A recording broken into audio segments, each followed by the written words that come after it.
Pour accéder à certains métiers du tourisme, des formations sont nécessaires. Nous vous proposons d'en découvrir quelques-unes. Bonjour, pouvez-vous nous présenter votre structure? Bonjour, donc nous sommes STAJ, Service technique pour les activités de jeunesse, une association. Quelle formation proposez-vous dans ce cadre? Donc principalement voilà, la formation BAFA-BFD, donc le BAFA, brevet d'aptitude aux fonctions d'animateur. Donc c'est un brevet qui dépend du ministère Jeunesse et Sport, voilà, qui permet de travailler dans l'animation socioculturelle en tant qu'animateur ou animatrice. Et quel est votre public? Donc pour passer le BAFA, il faut avoir au moins 17 ans. Après, il n'y a pas de limite d'âge supérieur. Donc on a beaucoup de jeunes qui vont passer le BAFA pour pouvoir travailler pendant leurs vacances, voilà, principalement, mais aussi des gens qui sont en recherche d'emploi ou qui veulent se réorienter et qui souhaitent faire de l'animation. Comment se passe la formation BAFA? Pour la formation BAFA, en réalité, il faut passer 3 étapes.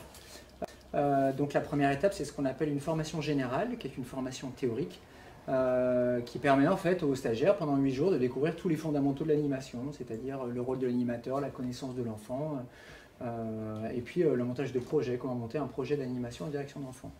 La deuxième étape, c'est une étape qui est pratique, c'est un stage pratique, et là le candidat va lui travailler dans un centre aéré, dans une colonie de vacances, pendant au moins 14 jours minimum, pour pouvoir justement mettre en pratique ce qu'il a vu pendant la partie théorique.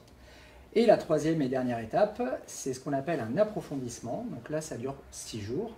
Et pendant cet approfondissement, c'est l'idée de développer une thématique. Donc il y a différentes thématiques qui sont proposées tout au long de l'année sur ces approfondissements pour approfondir ses connaissances, par exemple sur la petite enfance, sur la construction de grands jeux, sur comment monter une animation nature, etc., etc.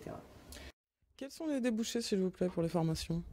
Alors, en ce qui concerne la formation BAFA, donc les débouchés, c'est principalement dans l'animation pour devenir animateur. Mais après, animateur, on peut être animateur dans plein d'endroits différents. On peut être animateur en centre de loisirs, on peut être animateur en colonie de vacances, on peut travailler dans des campings, on peut être aussi animateur dans ce qu'on appelle les classes découvertes. Et il y a aussi tous les animateurs qui travaillent maintenant dans les écoles, en périscolaire. Donc ça fait pas mal de débouchés possibles après la formation BAFA. Vous connu cette formation? Alors moi j'en ai entendu parler par mes professeurs parce que je fais mon bac dans le social, du coup voilà. Moi j'en avais entendu parler par mes amis et comme il y avait un internat, ça m'a plus intéressée pour vivre en groupe. Moi j'en ai entendu parler, on m'avait proposé la formation et puis j'ai une amie qui l'avait faite, du coup j'en ai profité quoi.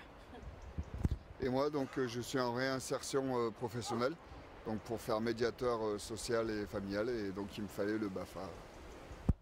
Quels sont les modes de financement de ces formations? Alors ils peuvent être différents, ça dépend si l'on est étudiant. Par exemple pour les étudiants, il peut y avoir des aides au niveau de la CAF qui existent.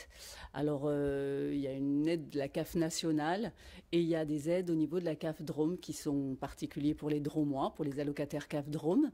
Il y a aussi des aides par le Pass Région maintenant pour les étudiants contre des heures de bénévolat dans des associations. On peut avoir des crédits formation. Ensuite, il peut y avoir des aides lorsqu'on est demandeur d'emploi, donc soit par Pôle emploi, soit par la mission locale. Quels sont vos projets professionnels après cette formation? Alors moi je passe la formation pour mon futur métier d'animateur socioculturel. D'accord. Donc moi ça serait plutôt pour travailler pendant les vacances scolaires dans les colonies. Voilà. Moi aussi je pensais à la colonie, mais aussi à l'accueil de loisirs ou à l'accueil jeune. Tous les âges me conviendraient quoi. C'est pour poursuivre ma formation de médiation sociale et quartier.